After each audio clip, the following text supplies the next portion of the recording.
जय शिव शंकर, जय भोलेनाथ, हर हर महादेव।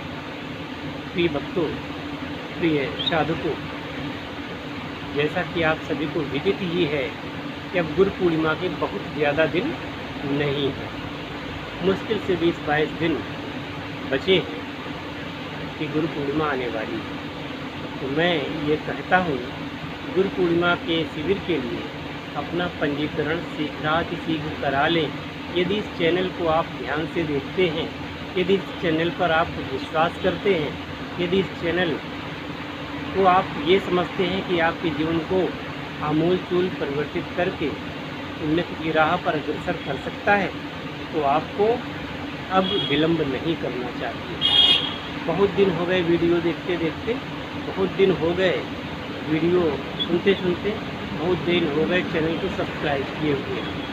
अब परिवर्तन की बयार आने वाली है, तो आप सभी का मैं हृदय से आह्वान करता हूँ कि जिस दिन के लिए आपने इस चैनल को सब्सक्राइब किया था, जिस दिन के लिए आप इतने मनोयोग से कमेंट करते हैं, जिस दिन के लिए आप प्रतीक्षारत हैं कि वो दिन आएगा और आप विश्व की सबसे सर्वश्रेष्ठ विद्याओं के साक्षी भूत बन करके अपने आप में दिव्यता को प्राप्त करेंगे।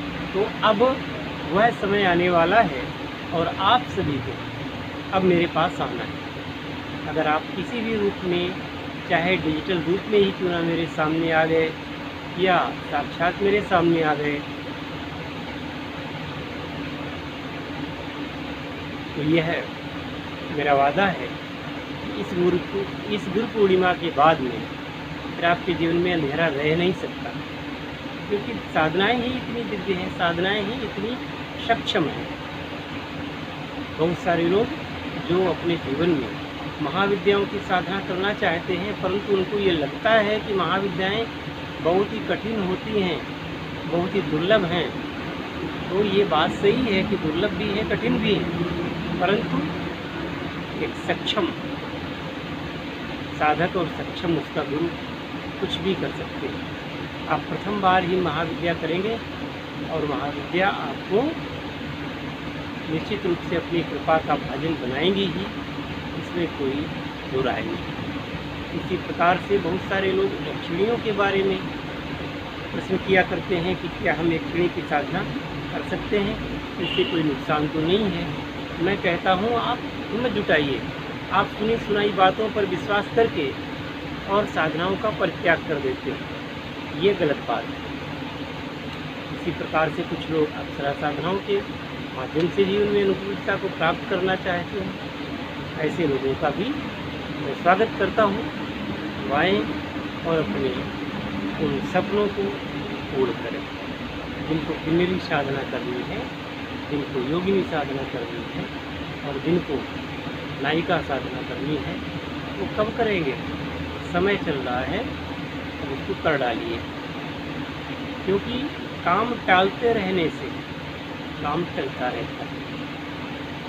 कहते हैं कि यदि आप सो रहे हैं तो आपका भाग्य सो रहा है, यदि आप जाग रहे हैं तो आपका भाग्य जाग रहा है। आप उठ कर के बैठ जाते हैं तो आपका भाग्य उठ कर के बैठ जाता है। यदि आप चल देते हैं तो आपका भाग्य भी चल देता है। अब आपको लेटना नहीं है, रुकना नहीं है, बैठना नहीं है, अब आपको चलना है, क्योंकि जब आप चलोगे तभी आपका भाग्य आपके साथ चलेगा। हरे कृष्ण। मेरा उद्देश्य जो है वो मैं बता रहा हूँ, और किसी को कोई जबरन तो बुला नहीं सकता अपने पास। इसी प्रकार से यदि किसी के भाग्य में ही वो चीज़ नहीं है तो फिर उसका दिमाग फिर जाएगा और आते आते भी वो रह जाएगा, फिर नहीं आएगा। और मैं तो ये कहता हूँ कि आने की भी आवश्यकता क्या है। यदि आज के नए आधुनिक युग में वीडियो कॉलिंग के माध्यम से पूर्ण समर्थता के साथ वह लाभ आपको मैं प्राप्त करवा सकता हूँ, तो आने की बाध्यता भी खत्म हो जाती है। फिर आप अमेरिका में हो, आप रूस में हो, है ना, आप ऑस्ट्रेलिया में हो, आप कहीं भी हो, कनाडा में हो या हमारे भारत में हो, आप जहाँ हैं वहीं से दीक्षा लीजिए। और महसूस करिए कि वो कृपा आपके पास पहुंच रही है कि नहीं। ये कोई कल्पना नहीं है, ये सच्चाई है।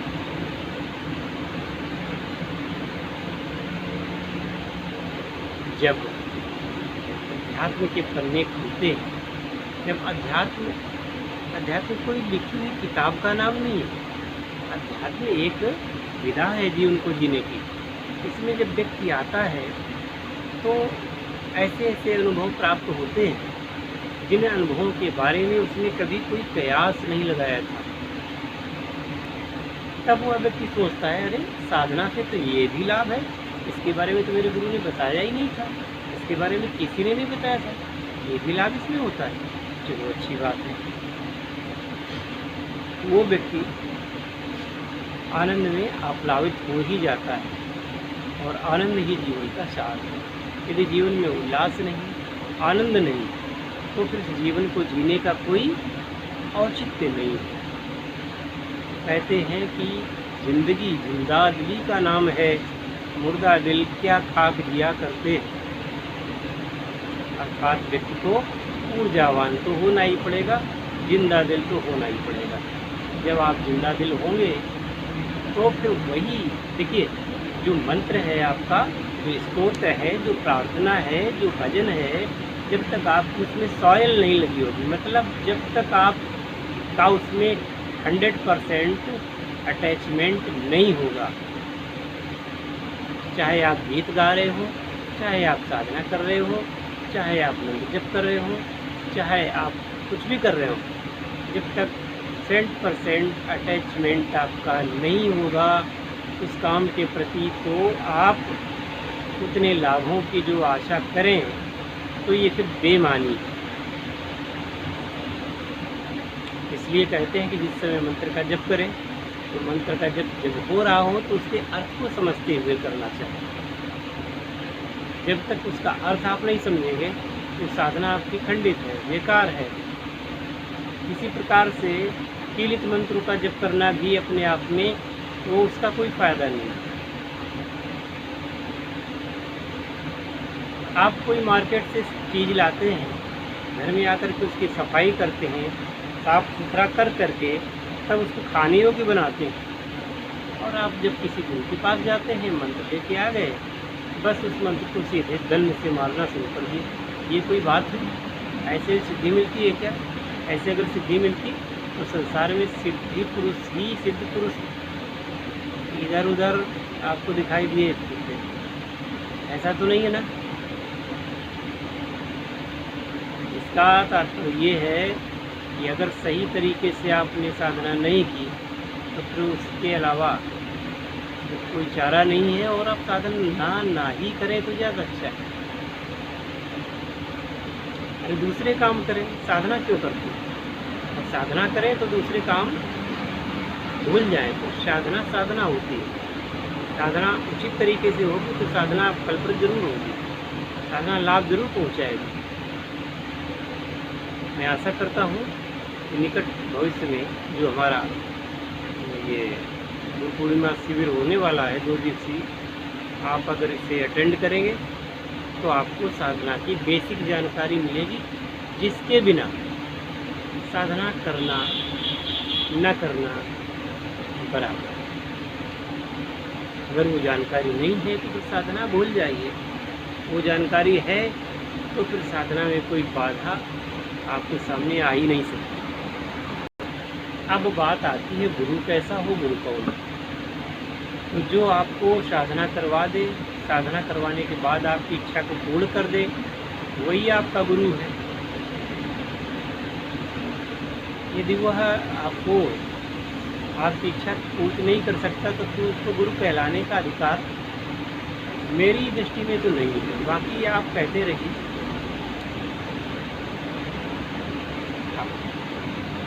मेरा साधक भी अगर मुझसे कुछ प्राप्त न कर सके तो मुझे भी उसी लाइन में खड़ा करिए, लेकिन वो साधक भी होना चाहिए पूर्ण समर्पित। और जैसा कहा जाए उस तरीके से यदि वह करता है साधना, तो कोई ऐसी बात नहीं है कि साधना सफल न हो। साधनाएं और साधनाओं की जो सिद्धियां हैं वो तो मनुष्य को ढूंढती फिरती हैं कि ये व्यक्ति मुझे कोई ऐसा मिले जो मुझे सिद्ध करे। अब पुरुष ही नपुंसक हो तो वो क्या करेगी साधना? क्लीबता हो, नपुंसकता हो, यानी कि उसके अंदर विचारों में जान ही ना हो, मेहनत करने की भावना ही ना हो, तो वो फिर क्या होगा? जो आदमी नपुंसक होता है तो उसकी खुद की पत्नी तो उसके पास नहीं रहती, तो फिर साधना क्यों रहेगी उसके साथ? सिद्धि क्यों आएगी उसके पास? काशिया नपुंसक शब्द का वो अर्थ नहीं है साधना काल में। यहाँ पर अर्थ ये है कि विधिवत उस कार्य को न करना। जितना साधना करके एक पुरुष सफलता प्राप्त कर सकता है, साधना करके कोई स्त्री सफलता प्राप्त कर सकती है, वैसे ही लोग भी प्राप्त कर सकते हैं। इसकी कोई बाध्यता नहीं। वो समझाने के लिए मैंने उस शब्द का प्रयोग किया। आशा है आप इस बात को समझेंगे और अपने जीवन के लिए उचित साधना का माध्यम चुनेंगे। जय शिव शंकर, जय भोलेनाथ, हर हर महादेव, जय श्री राम।